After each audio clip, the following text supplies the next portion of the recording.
మర్యాదగా మేము తీసుకునే లంచం డబ్బుల్లో షేర్ తీసుకుని నోరు మూసుకుని ఉండమన్నారు. నాకు అలాంటి పాపప్సం అక్కర్లేదు సార్. నా జీవితం నాశనం అయిపోయినా పర్వాలేదు, నేను చెయ్యి చచ్చి డబ్బు తీసుకోను.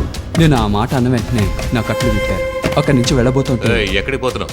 నీ పెళ్ళం బిడ్డలు నీకు అక్కర్లేదా? Sir sir sir sir please sir, please sir, నా పెళ్ళాం పిల్లలు ఏం చేయకండి సార్, ప్లీజ్ సార్. కుటుంబం నీ వీక్నెస్, నాకు డబ్బు వీక్నెస్. ఆ డబ్బులో ఒక్క పైసా వద్దన్నా పర్వాలేదు, కానీ నా దోవకు మాత్రం అడ్డు రావద్దు. అలా పొరపాటున అడ్డొచ్చేమో నీ కుటుంబంలో ఒక్కరిని కూడా బతకదు. ఒకటి బలహీన తెలియకపోవచ్చు, కానీ అది లేని మనిషే లేడు. అది వాడెప్పుడు తెలుసుకుంటాడో ఆ క్షణమే మనం వాడి బానిసం. ఆ పరిస్థితి నాకొస్తే నేను ఈ ఉద్యోగం వదిలేస్తాను, ఆత్మాభిమానాన్ని కాదు. ఫోన్ పెట్టవయ్యా, కుదరదని చెప్పాను కదా, ఫోన్ పెట్టు. అన్నా నమస్కారం అన్నా. నమస్తే. ఇంతకీ నువ్వు? నా పేరు శక్తి అన్న, పెద్దన్న బిడ్డనన్నా. అన్నా మీరు పెద్దన్న పేరు ఎప్పుడైనా విన్నారా? విన్నాను. వింటే ఈ ఊర్లో ఇప్పుడు వరకు పెద్ద పెద్ద బిల్డర్లంతా కూడా మా నాయన వచ్చి కలవకుండా పనులు మొదలు పెట్టలేదు, కానీ మీరు మాత్రం ఇప్పుడు దాకా వచ్చి నాయన్ని సోనలేదే. నేను వచ్చి ఆయన ఎందుకు చూడాలి? తవరు గుంటూరు వాళ్ళు కదా, ఆ మాత్రం పొగరుంటాది. అంతేనయ్యా, గుంటూరు కారం పొగరు అంతే. నీకేం కావాలో సరిగా అడిగి చావు. ఏంద్రా సౌండ్ ఓవర్ అయితాండది?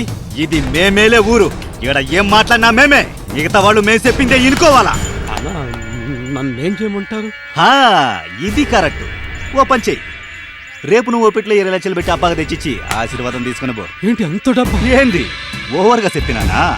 2.5 కోట్లకు నిన్నే కదా ఓ ల్యాండ్ రిజిస్ట్రేషన్ చేయించినావు, 20 లక్షలకే ఓనుకొస్తుందా? అన్న, ఒక్కొక్క నోటు చెమటోడ్చి సంపాదించిందన్న, అన్ని లక్షలు ఎలా ఇస్తాను? అందరూ చెవటోడిచే సంపాదిస్తున్నారు, కానీ సంపాదించిన దాంట్లో ఒక అమౌంట్ని పన్ననే పేరున గవర్నమెంట్కి కడతాడారుగా.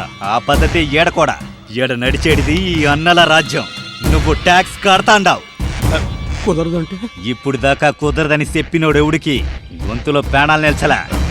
చల్లారు నాకు పెట్లు దుట్టెట్టుకొచ్చుకోను. డాడీ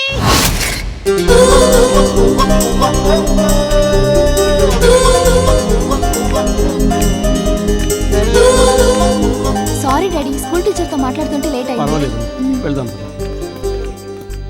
బిల్డర్ పిల్ల కేక పుట్టించినది. వాస్తు ప్రకారం ఆగ్నేయంతో పాటు కుబేరముల కూడా పర్ఫెక్ట్. ఇడిస్తే ఇప్పుడే బాడికి దిగేలా ఉంటావే.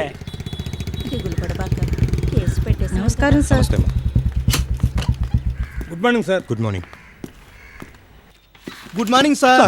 ఇన్స్పెక్టర్ సార్, ఓ ప్రమాదం నుంచి నన్ను కాపాడండి సార్, ప్లీజ్. చెప్పండి. నా పేరు ప్రేమ్నాథ్ సార్, క్వాలిటీ బిల్డర్స్ అనే కన్స్ట్రక్షన్ కంపెనీ నడుపుతున్నాం సార్. సిటీలో చెరువు పక్కన లేక్ అపార్ట్మెంట్స్ అనే పేరుతో అపార్ట్మెంట్ కడుతున్నాం సార్. ఆయన మాటలు ఏం పట్టించుకోబాకండి సార్, ఇది ఇన్స్పెక్టర్ గారి కేసు సార్. ఒక్కో కేసుకి ఇంక్రిమెంట్ ఏమైనా ఉంటుందా? ఇది పబ్లిక్ సమస్య.